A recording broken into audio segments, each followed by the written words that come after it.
मला वाटतं की काँग्रेसमधून सुद्धा 2-3 लोक माझ्यासोबत बोलली. शिवसेनेकडनं सुद्धा राऊत साहेबांचा पण फोन माझा झाला आहे. सुप्रियाताई सुळेंचा पण मला फोन आला होता.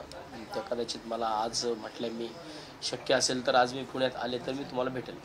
आणि लोकसभेसाठी अजून काहीच तसं बोलणं, फक्त दादांनी आता मला हेच सांगितलं की काँग्रेसमध्ये तुम्ही या. काँग्रेस हा राष्ट्रीय पक्ष आहे आणि तुम्ही जर राष्ट्रीय पक्षामध्ये आलात तर तुमचं योग्य तो मान सन्मान ठेवला जाईल असं त्यांनी आत्ता मला सांगितले. बाकी ते मला बोललेत की त्यांचं काहीतरी आता रॅली चालू आहे. राहुल गांधी साहेब काहीतरी आता आलेले आहेत. 17 तारखेपर्यंत काँग्रेसचे सगळेच पदाधिकारी एंगेज आहेत. त्यामुळे त्यांनी बाकीच्या लोकांसंग बोलण्यासाठी थोडा वेळ मला मागितला की मला म्हणलं की मी 1-2 दिवसामध्ये मी ते पण आता कुठंतरी तिकडे रॅलीलाच चालले, मी तिथं पण बोलतो, पण तुम्ही काँग्रेसमध्ये यावं. बाकीचे जे काही विषय असतील ते मी नंतर इतर सगळ्या, कारण त्या पदाधिकाऱ्यांबरोबर पुणे शहरातील बाकीच्या लोकांबरोबर बोलून मी तुम्हाला बाकीचा निर्णय 1-2 दिवसामध्ये सांगतो. आता कालपासून साधारणतः किती लोकांशी बोलणं झालं, काही मनसेच्या नेत्यांशी देखील बोलणं झालं का? कोणकोणत्या पक्षातील नेते मंडळीचं तुम्हाला? नाही, महाराष्ट्र नवनिर्माण सेनेकडून माझ्याकडं नेते पण आमचे येऊन गेले, परंतु मी त्यांना रात्रीच सांगितलं की मी खूप विचारांती हा निर्णय घेतलेला आहे. त्यामुळं कृपया माझी सगळ्यांना हात जोडून विनंती आहे, मी घेतलेला निर्णय माघारी घेणार नाही. त्यामुळं मला कुणीही या बाबतीमध्ये मला कृपया फोर्स करू नका, कारण आजपर्यंत आयुष्यामध्ये कधीही माननीय राजसाहेब ठाकरेंना मी फसवलेलं नाही आहे. आणि आता जर मी माघारी येणारच नाही आहे तर मग मी साहेबांसंग बोलून त्यांना का फसवू? त्यामुळं मी माझ्या परतीचे दोर स्वतः कापलेले आहेत. त्यामुळं मला कृपया बोलायला लावू नका, मी असं सांगितलं. काँग्रेसमध्ये मोहन दादा काय बोलले? कुणाशी बोलणं करून दिलंय? फोन झालाय किंवा बोलणं कुणासंग करून दिलेलं नाही आहे, परंतु त्यांच्या पक्षाचे जे काही जबाबदार लोक आहेत, ज्यांना महाराष्ट्रामध्ये इत्या लोकांसोबत ते बोलणार आहेत. तर मी मगाशी सांगितल्याप्रमाणे राहुल गांधी साहेब काहीतरी मला वाटते की त्यांचा आता दौरा चालू आहे. 17 तारखेला त्यांची मुंबईमध्ये सभा आहे. तोपर्यंत येणाऱ्या 1-2 दिवसामध्ये ते या सगळ्या विषयात पुण्यातल्या पहिल्या वरिष्ठ नेत्यांबरोबर बोलतील आणि त्याच्यानंतरनं मी तुम्हाला काय असेल ते, पण तुम्ही काँग्रेसमध्ये या असं मला बोलले. राहुल गांधींची भारत जोडो यात्रा सुरू आहे आणि या यात्रेला यायचं आमंत्रण त्यांनी दिले का? भारत प्रवेश आहे का? मग नाही, राहुल गांधींच्या उपस्थितीत पक्ष प्रवेश आहे का? नाही तसं. तुमची इतर पक्षासोबत काय चर्चा झाली? कोणाकोणाचे फोन आले तुम्हाला त्याबद्दल काय? मला राष्ट्रवादी काँग्रेसकडनं सुप्रियाताईंचा पण फोन झाला आहे. मला फक्त आता दादा शिवाय माझ्या संघ कालच्याला अभयजी छाजेड बोललेत, माझे मित्र अरविंद शिंदे पण बोललेत. हे काँग्रेसमधून सुद्धा 2-3 नेत्यांचे मला फोन आले. रवी भाऊचा सुद्धा काल वाढदिवस होता, पण तरी पण वाढदिवसाच्या शुभेच्छा देण्यासाठी मी रवी भाऊला फोन केला होता. त्यावेळेसुद्धा भाऊबरोबर बोलणं पण झाले. त्यामुळे मला वाटतं की काँग्रेसमधून सुद्धा 2-3 लोक माझ्यासोबत बोलली. शिवसेनेकडनं सुद्धा राऊत साहेबांचा पण फोन माझा झाला आहे. सुप्रियाताई सुळेंचा पण मला फोन आला होता. त्या कदाचित मला आज म्हटलं मी शक्य असेल तर आज मी पुण्यात आले तर मी तुम्हाला भेटेल. राज ठाकरे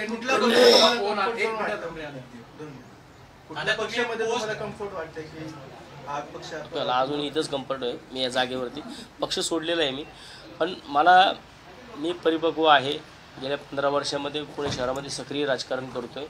त्यामुळे मला योग्य वेळी काय मूव्ह करायची ती मी 100% करेल. आता राज ठाकरेंकडनं काही फोन आला का? मुंबईतल्या कुठल्या नेत्यांचा फोन आला का?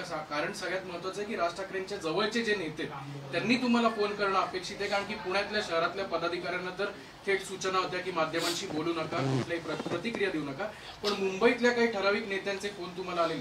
मला नांदगावकर साहेबांचे फोन आले होते. शिवाय मला आमचे दिलीप बापू धोत्रे हे पण माझ्याकडे येऊन गेले. विद्याधर मानकर सर माझ्याकडे येऊन गेले. बरीच लोक माझ्याकडे येऊन गेलेली आहेत. आणि मी पण फोनवरतून मी अनेक महाराष्ट्र सैनिकांसोबत बोललो, शाखाध्यक्षांसोबत बोललो, परंतु मी प्रत्यक्षामध्ये नेत्यांसंग कुठल्या बोललेलो नाही आहे. बाळानांदकरांनी तुम्हाला पक्षाचा जो राजीनामा तुम्ही दिलाय तो मागे घ्या अशी सांगता केली होती का? त्यांनी सांगितलं का तुम्हाला? नाही, मी बोललोच नाही आहे. कारण मी या सगळ्या गोष्टींच्या अगोदर सगळ्यांसंग खूप बोललो आहे.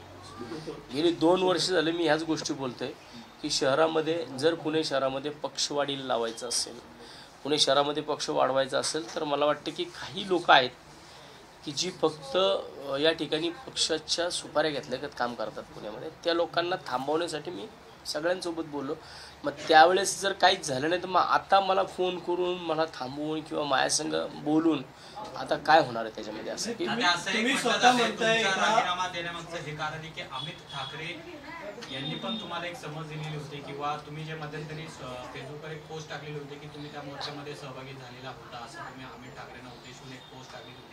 त्यानंतर अमित ठाकरे यांनी तुम्हाला म्हणजे एक शब्द मी वापरतो की त्यांनी तुम्हाला झापलं होतं अशी एक चर्चा आहे. तर तसं काय झालेलं होतं का? झापलं वगैरे असं काय नाही, पण त्यांचा फोन आला होता.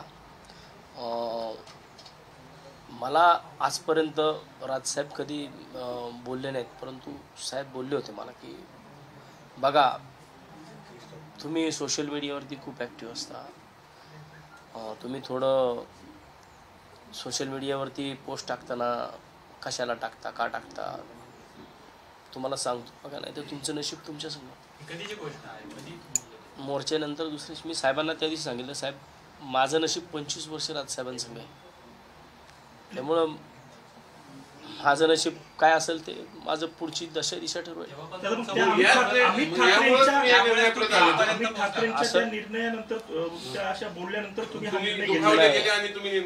असं नाही आहे.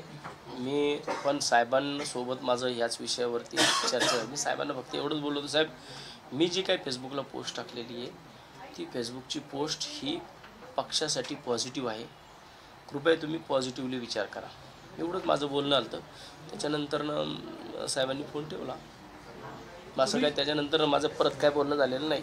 अमित ठाकरेंना कोणी बोलायला लावलं का स्वतःहून अमित ठाकरेंनी केलं असं वाटतं? मी त्यांच्या बाबतीत नाही काही गोष्टी बोलू शकत. मला त्यांना कोणी बोलायला लावलं, त्यांना कोण बोलायला लावलं हे मी नाही सांगू शकत.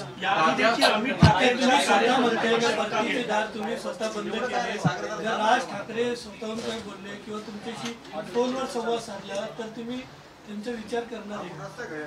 आता नाही ना, आता नाही. तात्या 2 वर्ष झाले होते.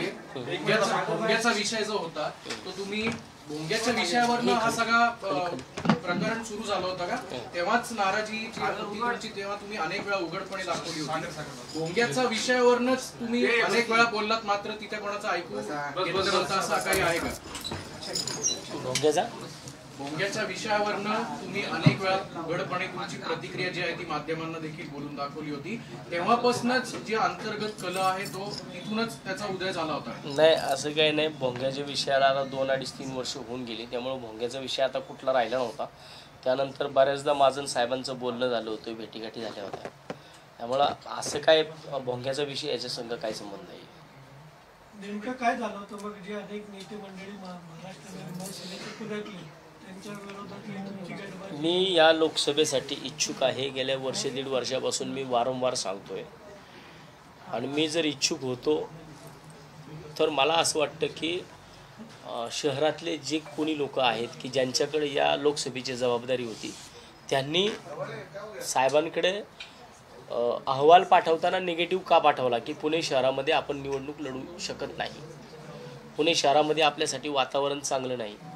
हे जे काही मॅन्युप्युलेटेड केलं गेलं हे का केलं गेलं? कारण आता इथं माझी बहीण बसली आहे. 2012 पाठवले ना साहेबांनी दिलं ना अहवाल, असं कसं म्हणता नाही दिला? असेल नसेल ना, मला वाटतं की बाबा बघा तुम्ही शाखाध्यक्षांना विचारा. ज्या दिवशी मान्य राजसाहेब रागावून गेले त्या दिवशी, त्या आदल्या दिवशी पुणे शहरामध्ये काय झालं? पुणे शहरामधल्या विधानसभा मतदारसंघांमधल्या शाखाध्यक्षांना असं का सांगितलं गेलं की उद्या जर राजसाहेबांनी तुम्हाला लोकसभेच्या संदर्भात विचारलं तर तुम्ही सांगा जेमतेम वातावरण आहे, आपण निवडणूक लढण्यासारखं वातावरण नाही आहे, हे का बोलले गेलं? आणि त्याच्यानंतरनं मग ज्यावेळेस अहवाल गेला, मी अहवाल ज्यावेळेस पोचला त्यावेळेस मी पण जागेवरती होतो. त्यावेळेस अहवालामध्ये अशा काही गोष्टी दिल्या गेल्या की पुणे शहरामध्ये वातावरण चांगलं आहे, पण ह्या इथल्या पदाधिकाऱ्यांमध्ये जमत नाही. मग माझ्या संग न जमवून घेणारे कोण होतं? पण पुणे लोकसभेची जबाबदारी तर आम्ही ठाकरे 100% मी वारंवार तुम्ही ऑफर घेऊन आलात, तात्यांसाठी काही ऑफर आणली आहे का?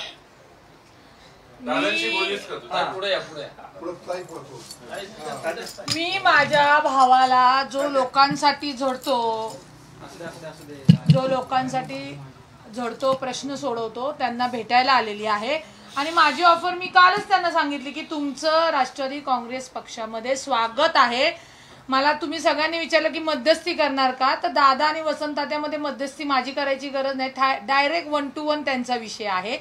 पण आता निर्णय ते घेणार आहेत आणि मी त्यांना त्याच्यासाठीच भेटायला आलेली आहे. त्यांना लोकसभा लढायची, मग आता ते भेट झाल्यानंतर ठरवतील ना लोकसभा लढायची काय करायचं काय, ते निर्णय ते घेतील. तात्यांना सध्या सगळ्याकडून ऑफर आहेत. म्हणजे आताच मोहन दादा येऊन गेले, तुम्ही येऊन गेले, मग जे चांगली ऑफर देणार तात्या तिकडे जाणार. ऑफर ऐका ना, ऑफरसाठी मी पक्ष सोडलेला नाहीये हे लक्षात ठेवा. मला निवडणूक लढायची आहे ना बाबा, ही सर्वसामान्य पुणेकरांसाठी निवडणूक लढायची आहे. मी ऑफर घेऊन, मी जर माझ्या पक्षामधनं ज्या पक्षामधनं मी इच्छुक होतो, जर त्या ठिकाणी वातावरण चांगलं नव्हतं तरीसुद्धा मी त्या ठिकाणी होतो. मी ऑफर घेऊन किंवा ऑफर स्वीकारून निवडणुका लढणाऱ्यांमधला नाही आहे.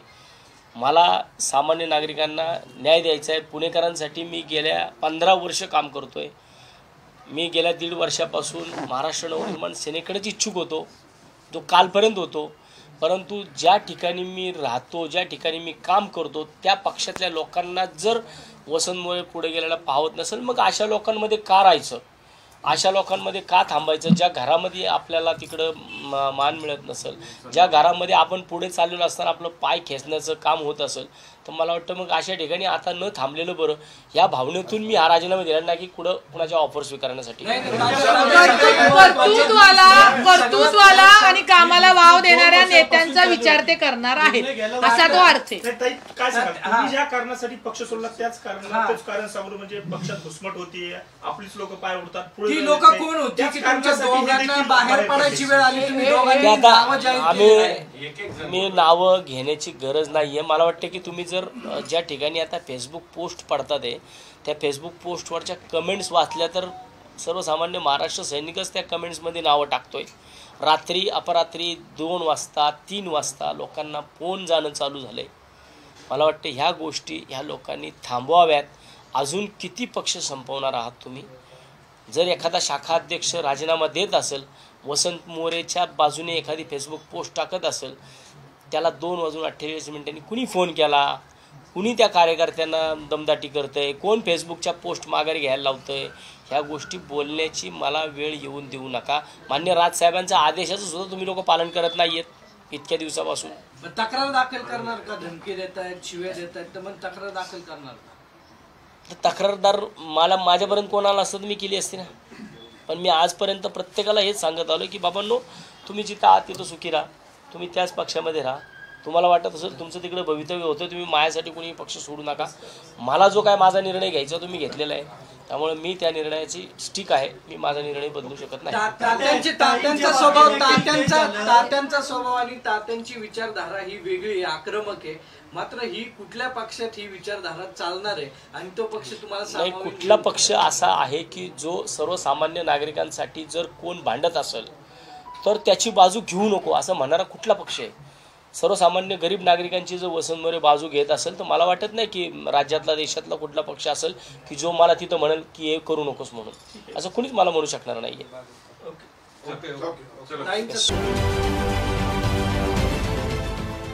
देश विदेशातील प्रत्येक घडामोडींचे लाईव्ह अपडेट मिळवण्यासाठी आता साम टीव्हीच्या सर्व सोशल मीडिया प्लॅटफॉर्मला लाईक, फॉलो आणि सबस्क्राईब करा.